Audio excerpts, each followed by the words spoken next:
I am a Filipino by Carlos P. Romulo. I am a Filipino, inheritor of Honduras past, hostage to the uncertain future.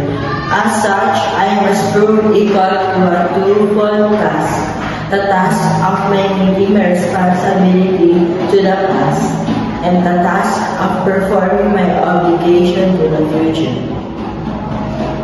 I am a Filipino. In my blood runs the immortal seeds of heroes, seeds that flower down the centuries in deeds of courage and defiance.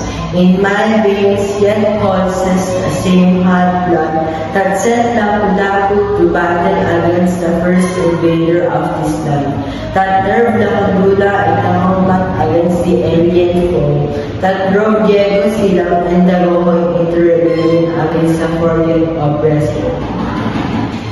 I am a Filipino, child of the marriage of the East and the West.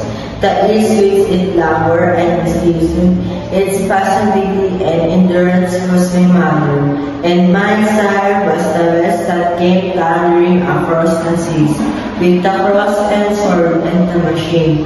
I am of the East, an eager participant in its spirit and in its struggles for liberation from the imperialist yoke.